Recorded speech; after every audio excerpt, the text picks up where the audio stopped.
Hola a todos, les habla Ricardo Serrano en una nueva nota para este canal de YouTube, Un Venezolano Informa. En esta edición tocaré un tema muy interesante, muy curioso, porque una afamada revista de economía, un famoso diario dedicado a la economía, al periodismo económico a nivel mundial, como lo es The Economist, que en español significa El Economista, ha comparado la situación económica de Venezuela con la de Zimbabue. ¿Está Venezuela tan mal como este país africano llamado Zimbabue? La revista británica The Economist, según ha señalado el portal venezolano La Patilla, ha realizado un reportaje en donde son señaladas las similitudes que tiene Venezuela con un Zimbabue de hace 15 años. Zimbabue es un país de África. Como principal característica resalta el sufrir bajo el mandato de líderes carismáticos y revolucionarios, pues si bien culturalmente las naciones son muy distintas, a nivel político no. En este primer aspecto, ¿qué sucede? En este reportaje publicado por la revista The Economist, se señala una situación en cuanto a nivel político que, a pesar de las diferencias culturales, porque las culturas de Venezuela y Zimbabue son muy diferentes, Venezuela tiene una cultura occidental, pro-occidental, y Zimbabue tiene una cultura muy característica de la región del África, una cultura muy particular en todo el mundo, prácticamente única. A nivel político, al parecer, las tendencias están marcadas. Las tendencias del espectro de la izquierda, el espectro político de la izquierda están muy marcadas y los personalismos políticos se hacen aflorar. Porque, al parecer, ambos países han sufrido, por así decirlo, y digo sufrido porque siempre hay un segmento de la población que obviamente no está de acuerdo, que es la oposición política, pero que de alguna manera han tenido que reprochar y a quejarse de un gobierno con el cual no están de acuerdo. Sufrir bajo el mandato de líderes carismáticos y revolucionarios. Tanto en Venezuela como en Zimbabue hubo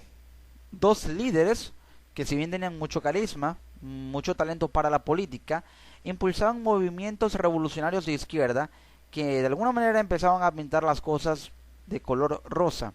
Pero con el tiempo y el desarrollo de las políticas de Estado y de la historia de ese gobierno, las cosas no empezaron a darse de la siguiente manera, porque al parecer el poder empezó a basarse en una política de estatización que llevó a que eso que inició como una revolución se tornara un control estatal sin precedentes. Así como Mugabe tomó bajo su poder grandes granjas y agricultores sin ningún tipo de compensación para sus sueños, Mugabe, expresidente de Zimbabue, y destruyó la mayor industria de Zimbabue, Mugabe. Hugo Chávez en Venezuela expropió todo tipo de industrias bajo su capricho, despidió a 20.000 trabajadores de la estatal petrolera PDVSA y los reemplazó con 10.000 adeptos incompetentes. En el caso de Zimbabue, Mugabe tomó este poder de grandes granjas para estatizarlas y esos terrenos ser utilizados por el Estado. Hugo Chávez despidió a 20.000 trabajadores de PDVSA y los reemplazó con 10.000 adeptos incompetentes, según el artículo de The Economist. ¿Qué sucede? Esta política, llevada a cabo por el entonces presidente Hugo Chávez, se basaba en depurar PDVSA, se basaba en que se hiciera una limpieza de la corruptela que había en PDVSA. Pero lo que Chávez no tuvo en cuenta es que de esos 20.000 trabajadores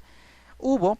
una cantidad de 10.000 que no satisfacieron de alguna manera la capacidad operativa que PDVSA, si bien había corrupción, tenía con esos 20.000 trabajadores. Es decir, la política fue muy buena desde el punto de vista de acabar con la corrupción en los casos en los que había corrupción. Porque no en todos los casos de esos 20.000 trabajadores hubo corrupción o había corrupción, por ello fueron despedidos injustamente. Pero los 10.000 adeptos incompetentes que fueron contratados no reemplazaban ni satisfacían la capacidad operativa que había con esos 20.000, y por lo tanto eran personas que no tenían la capacidad administrativa y precisamente operativa, porque eran adeptos al gobierno y también porque de alguna manera no tenían la preparación o no tenían la fuerza laboral que PDVSA necesitaba para aquel entonces y que actualmente aún necesita, que tenían esos 20.000 trabajadores que fueron despedidos por Hugo Chávez. Pero no es solo en este aspecto en donde los homólogos países se asemejan. En el año 2000, Mugabe perdió un referéndum, pero preparó las elecciones subsiguientes para mantener fuera del poder a la oposición zimbabuense. Es decir, en Zimbabue, a pesar de que perdió el referéndum, utilizó toda la fuerza política necesaria eh, para poder preparar elecciones que mantuvieran al margen a la oposición. Es decir, al tener una base de apoyo político importante, mantuvo a raya a la oposición al organizar elecciones que harían valer su poder a pesar de haber perdido el referéndum, y haría notar el apoyo político que tenía Mugabe. Por su parte, los chavistas perdieron las elecciones parlamentarias de diciembre de 2015. Sin embargo, usaron el poder presidencial para controlar a la Corte Suprema y neutralizar a sus adversarios que contaban con mayor popularidad. Observemos y comparemos. En Zimbabue perdió el referéndum Mugabe, pero utilizó las instituciones al poder electoral para organizar elecciones que mantuvieran fuera del poder a la oposición, para mantenerse en el poder, para hacer valer su apoyo político y en mantener a la raya a la oposición. En el caso de Venezuela, perdió el gobierno elecciones parlamentarias, pero utilizó al poder judicial, al Tribunal Supremo de Justicia, para de alguna manera utilizarlo como brazo político, dictar líneas de orden político para que pudiera neutralizar jurídicamente con argumentos y sentencias toda ley importante que mandara, como el decreto de emergencia económica, que lo rechazó, toda ley importante que mandara la Asamblea Nacional al Tribunal Supremo de Justicia para neutralizarlo jurídicamente a través de argumentos que limitan de alguna manera el efecto jurídico, legal y promulgativo que tiene toda ley que decreta la Asamblea Nacional. Por lo tanto, de alguna manera es una traba y una especie de obstáculo a nivel jurídico del Tribunal Supremo de Justicia, porque no le da el aval jurídico precisamente a la ley o a las leyes que la Asamblea Nacional necesita que reciba dicho aval. Pero actualmente la oposición tiene la mayor popularidad en Venezuela. Ambos mandatarios profesaban su preocupación por los pobres y establecieron un control de precios para que los productos fueran más accesibles, lo que generó acaparamiento por parte de la población y el establecimiento de un mercado negro de productos. En Zimbabue se dio un control de precios, pero de esta manera, al haber un control de precios, la demanda aumentó. Por lo tanto, se generalizó la escasez y el acaparamiento llevó a que, al haber un precio o una política de precios tan baratos, se estableció un mercado negro para obtener un margen de ganancia mucho mayor a lo que implicaba tener productos tan baratos en el mercado. En el caso de Venezuela, para imitar a sus oponentes, Chávez estableció los llamados colectivos, que son bandas selectivas de sectores populares, y por su parte, Mugabe reclutó una milicia de veteranos de guerra. En Venezuela también se dio esta situación, o se ha dado, en la que se dan los llamados precios justos, se subsidian los precios de los productos y los hace tan accesibles que son un atractivo para los contrabandistas, para obtener productos por un precio tan barato, una inversión tan barata, y venderlos a un precio tan alto, haciendo que lo que invirtieron sea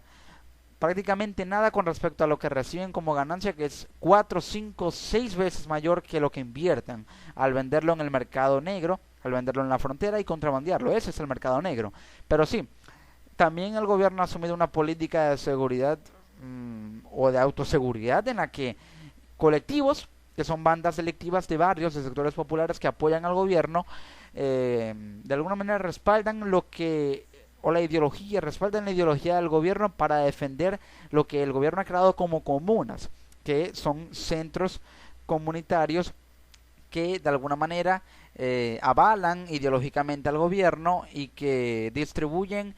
todo lo que el gobierno distribuye. Es decir, distribuye alimentos al gobierno, y las comunas también lo hacen en los puntos focales, pero estas son como especies de policías de dichas comunas. En el caso de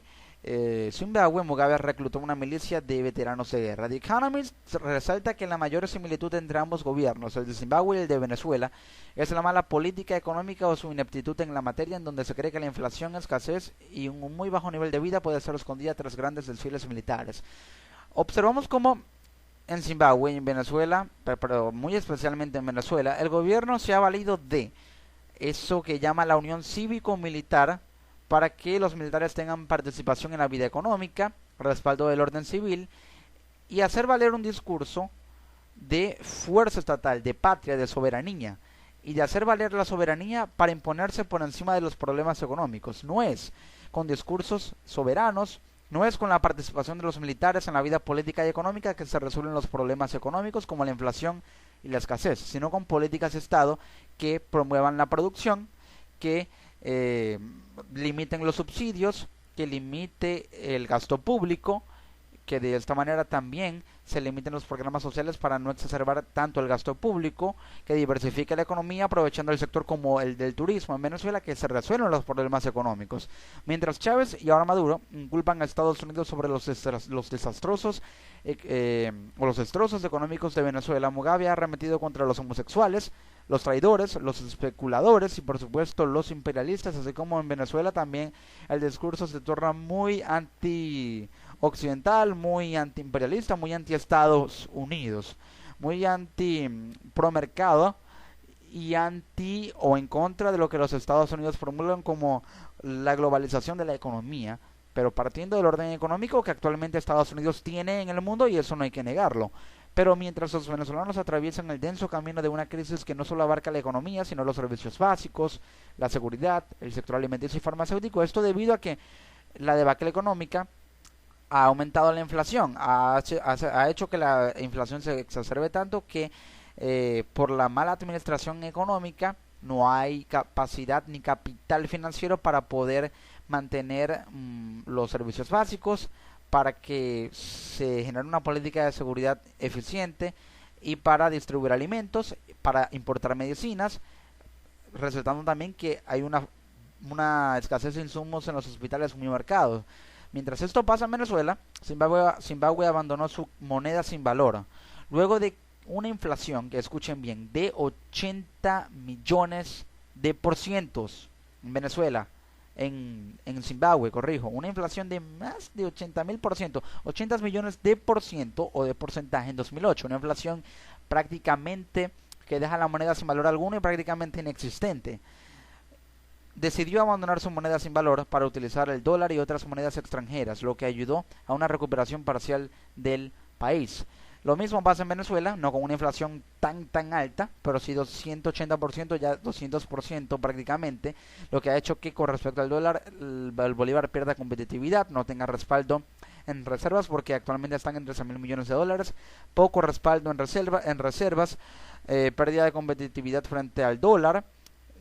Hay más demanda y apreciación del dólar a nivel interno en Venezuela que el del bolívar, haciendo que el bolívar solo quede para el consumo interno de los bienes básicos, de los productos básicos, y el dólar para proteger los activos financieros, realizar grandes transacciones y proteger los ingresos reales y netos de la economía familiar de cada familia, precisamente en Venezuela.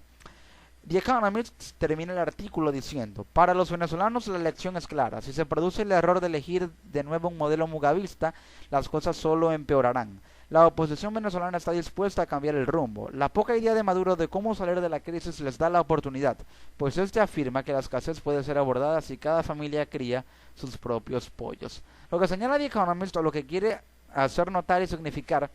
es que el modelo mugavista de Zimbabue es el modelo chavista en Venezuela. Un modelo que apela a la estatización, que apela a los subsidios, al gasto público exacerbado para mantener una base de apoyo social importante, pero de esta manera tener apoyo político importante para mantenerse en el poder,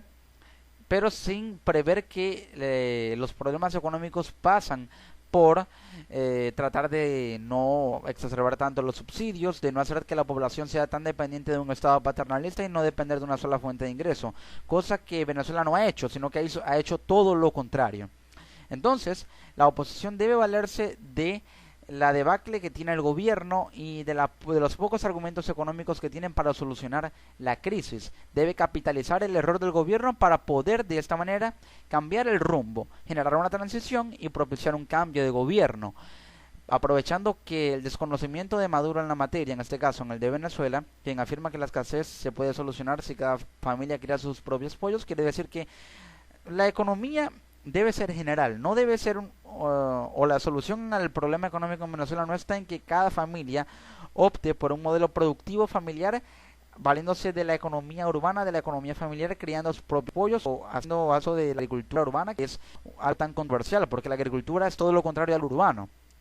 La solución pasa por una política económica general, de Estado, nacional,